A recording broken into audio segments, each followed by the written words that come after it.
Bonjour chers étudiants, dans cette vidéo je vais vous présenter le quotient d'une réaction. Donc c'est quoi le quotient d'une réaction?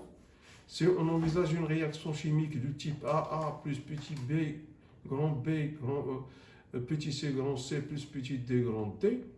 On appelle quotient d'une réaction à l'instant t la valeur exprimée par la relation QR est égale au produit des concentrations sur le produit des réactifs.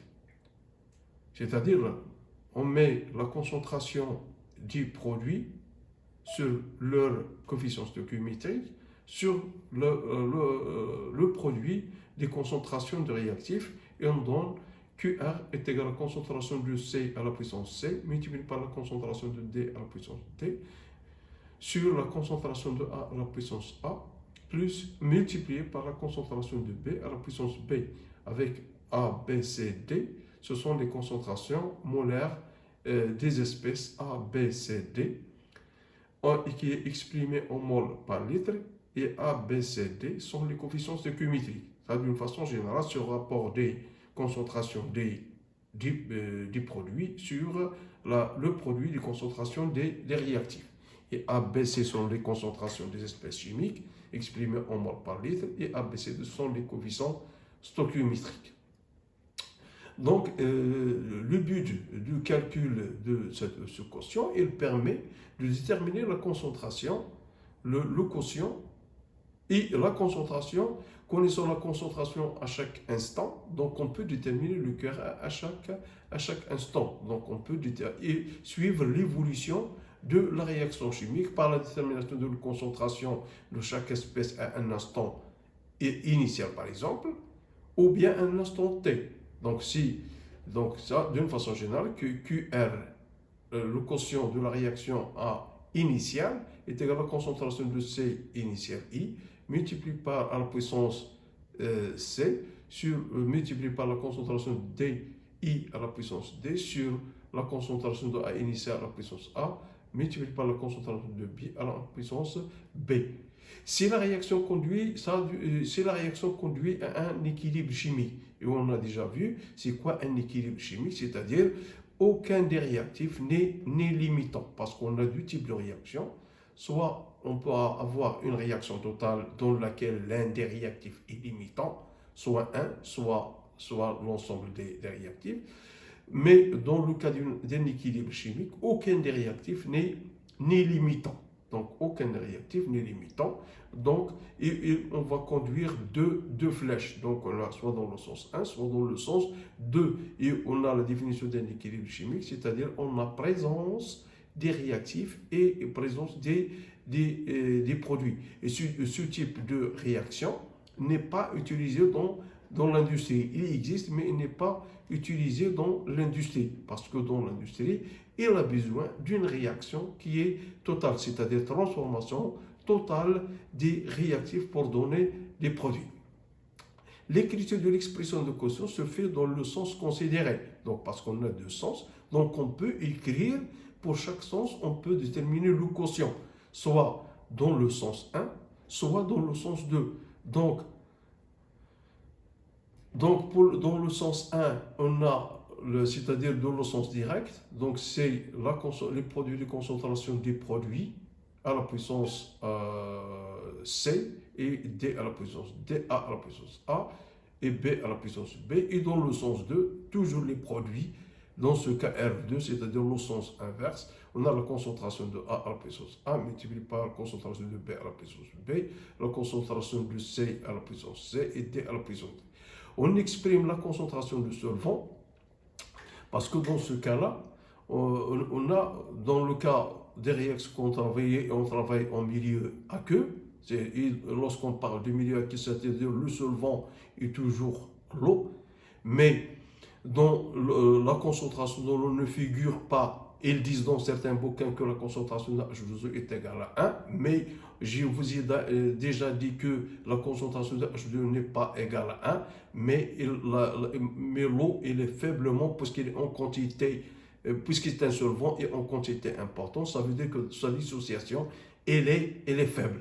Donc, attend de dire que la concentration de H2O est égale à une constante et la concentration de H2O multipliée par une constante, on a vu dans le cas de constante d'équilibre, est égale à constante. Donc, par une constante et non pas égale à 1, soit qu'elle participe de la réaction en tant que réactif au produit. Donc, dans le cas, dans les cas de solution, on a deux types de réactions. Soit on a des solutions qui sont homogènes, soit des solutions qui sont hétérogènes. Les solutions homogènes, ça veut dire qu'on ne peut pas distinguer entre les différentes espèces. Une solution qui est homogène, c'est parmi les espèces chimiques qui sont dissoutes, il n'y a aucun solide qui soit réactif au produit. Dans ce cas, il n'y a plus de solide. On a seulement des solides, des composés qui sont soit à l'état liquide, soit à l'état gazeux. Il ne figure pas de solide, on va voir par la suite. Par exemple, si on considère par exemple la réaction des ions IO2 I- avec l'ion Fe3+, et c'est une réaction d'oxydoréduction dans laquelle on a oxydation de l'ion I- et réduction de l'ion Fe2+, ce qui donne que 2I- plus de Fe3+ aqueux, c'est-à-dire dans le solvant sur l'eau. Donc, il donne 2 Fe2+ aqueux plus de I2 aqueux. Donc, le quotient de réaction, comme on l'a dit précédemment, c'est le produit de la concentration des produits sur le produit de concentration élevé par le coefficient stoichiométrique. Donc, QR est égal à Fe2 plus à la puissance 2, comme vous voyez ici, multiplié par la concentration de I2 à la puissance 1, sur la concentration de I- à la puissance 2, multiplié par la concentration de Fe3 plus à la puissance 2. Donc, ici, il ne figure pas de solide, donc c'est un mélange qui est homogène. Donc, si on considère par exemple la réaction acido-basique, c'est-à-dire l'action d'un acide sur une base, donc l'acide éthanoïque, avec l'ammoniac qui va donner l'acétate plus l'ammonium. Donc, le quotient de cette réaction est égal au produit de concentration des produits sur le rapport des concentrations des réactifs. Donc, dans la majorité des cas, on dit que R est son unité. Mais je dis que ce n'est pas toujours vrai, parce que l'unité du QR est égale à sigma du coefficient stoichiométrique des produits moins la somme des coefficients stoichiométriques des réactifs. C'est dans le cas particulier où ils sont égaux, ça veut dire que sigma des réactifs moins sigma des produits est égal à 0, ça veut dire qu'ils sont égaux, ça veut dire qu'il n'y a pas d'unité. Mais dans le cas général, donc l'unité du QR, c'est la somme des coefficients stoichiométriques des produits moins sigma des coefficients stoichiométriques des réactifs. Il peut s'exprimer soit en mol par litre à la puissance mol par litre à la puissance sigma des coefficients stoichiométriques des produits moins sigma des coefficients stoichiométriques des réactifs. Dans le cas des solutions hétérogènes non homogènes, ça veut dire hétérogène, c'est-à-dire qu'il y a présence du solide. Donc on affecte à la concentration. Donc la concentration du solide ne figure pas dans le quotient de la réaction et on donne aux concentrations qui est égale à nombre 1. Donc c'est le cas par exemple réaction du cuivre avec les ions hydroxyde, CE2 plus 2OH- et donc CeOH2 l'hydroxyde cuivrique, CeOH2 qui est un solide, donc QR est égal à 1 sur la concentration de CE2+, multiplié par la concentration H- au carré. Donc la concentration de solide ne figure pas dans le quotient de la réaction, on lui affecte un, que ce soit dans les produits ou bien dans les réactifs. Donc un exemple 2 d'un mélange d'une solution hétérogène, la réaction des ions de plomb avec les ions iodures, donc Pe2+, qui va plus de I- qui donne Pb-I2 solide. Donc la même chose, on a dans le produit, la formation du produit, on a un solide qui ne figurer pas dans la réaction, donc on affecte à la concentration de Pb-I2 solide est égale à 1, donc sur la concentration de P2+, multiplié par la concentration de I- au carré.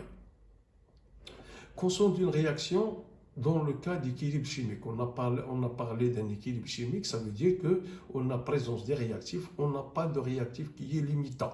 Donc on appelle quotient d'une réaction à l'équilibre, noté par KE, la valeur que prend le quotient QR lorsque le système réactionnel atteint l'état final. Donc il n'y a pas d'évolution. Donc il évolue, mais à un certain temps, elle s'arrête, ce qu'on appelle, et cet état est appelé équilibre chimico. On a présence des réactifs et des produits. Comme j'ai dit précédemment, qu'on a deux types de réactions. On a une réaction qui est équilibrée, ou bien réaction limitée, ou bien réaction partielle, et on a une réaction totale. On a soit l'un des réactifs, soit l'ensemble des réactifs sont limitants.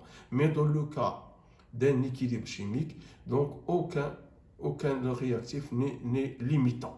Donc l'expression de KE est égale à la concentration de C à la puissance C à l'équilibre, multiplié par la concentration de DE à la puissance D équilibre sur le produit de concentration des réactifs. Comme précédemment, seulement ici il faut ajouter équilibre. Donc, détermination de la valeur de la quotient à l'équilibre. Donc, le calcul de la valeur de la quotient de la réaction à l'équilibre nécessite la détermination. Donc, pour déterminer la constante à l'équilibre, ou ce qu'on appelle le quotient de la réaction à l'équilibre ou à la constante à l'équilibre, on a plusieurs méthodes. Donc, donc il faut déterminer les concentrations. Pour déterminer le quotient, il faut déterminer la concentration. Mais quelles sont les méthodes qui vont nous permettre de déterminer les concentrations? Donc, on a deux méthodes, soit la méthode pH métrique, et la méthode pH métrique, ça permet de mesurer le pH du milieu réactionnel, et déterminer le pH du milieu réactionnel, ça veut dire déterminer la concentration de H3O+. Et bien sûr, si on a un milieu qui est acide, ça veut dire qu'on a une relation entre la concentration de H3O+, avec le réactif que le produit présent encore, et soit par la méthode conductimétrique, ce qui consiste à mesurer la conductivité des ions. Et à partir de la mesure de la conductivité, je peux déterminer la concentration de différentes espèces. Et connaissant la concentration de différentes espèces, soit des réactifs, soit des produits, je peux calculer la constante à l'équilibre. Donc je vais prendre un exemple. C'est le cas par exemple dans la réaction de l'acide éthanoïque avec l'eau. Donc la réaction, donc on a l'acide H3COH, le couple CH3COH et CH3CO- l'acétate, et H3O+, et H2O qui va se comporter comme une base. Donc je vais réaliser la concentration moléculaire. On suppose que le volume de la solution est 100 ml. Donc le volume V est donné. La concentration moléculaire de l'acide utilisé C est égal à 10-3 mol par litre. Donc je vais faire le tableau d'avancement. Donc équation de la réaction. Donc c'est H3COH plus H2O qui est donc H3CO- plus H3O+. Donc état de la réaction. Donc l'avancement en mol. Donc à l'état initial, vous avez 0. C'est-à-dire la quantité de matière des espèces chimiques en mol. Donc, au début, on a 10-3, la concentration 10-3 pour déterminer la quantité de matière, on multiplie par le volume, donc 10-3 fois V. Donc, l'eau, il est abondant. À l'instant T est égal à 0, vous n'avez pas de produit, donc 0, 0. Donc, état à l'intermédiaire, donc vous avez X, c'est-à-dire 10-3, la quantité de matière, plus CH3 moins X. L'eau, il est abondant, et ici, formation XX. Donc, à l'état final, c'est-à-dire à l'état d'équilibre, vous avez la quantité de matière, moins XE, toujours l'eau, il est en abondant, et vous avez XE et XE. Donc, le quotient de la réaction, donc on peut l'exprimer par, donc c'est le produit toujours des concentrations des produits sur la concentration des réactifs. Donc ici, la concentration de H2O ne figure pas, puisqu'on a déjà dit que l'eau est un solvant, donc il est en excès, donc sa dissociation elle est faible, donc à terme de dire que la concentration de H2O est égale à une constante, et une constante multipliée par une constante, ça va donner une constante. Donc la mesure de la conductivité de la solution à l'équilibre permet de déterminer l'avancement. Donc on va commencer par la méthode conductimétrique qui consiste à déterminer la concentration, de déterminer la conductivité et par suite déterminer la concentration. Donc en premier lieu, si vous avez vu la réaction, en premier lieu, il faut faire l'inventaire des ions qui sont présents dans la solution. Donc, puisqu'il s'agit d'un milieu qui est acide, donc il y a présence bien sûr des ions H3O+, et de l'acétate.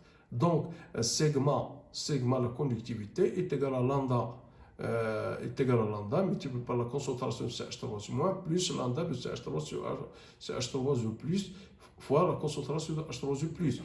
Donc, sigma de L, on remplace puisqu'on a la concentration de H3 plus, on a la concentration à l'équilibre que la concentration de H3 plus est égale à XE, ou la concentration de CH3 moins est égale à XE. Donc, ça veut dire que la concentration de CH3 moins est égale à la concentration de H3 plus. Donc, on factorise, donc, ce qui donne que sigma est égal à lambda CH3 moins plus lambda de H3 plus fois XE sur V.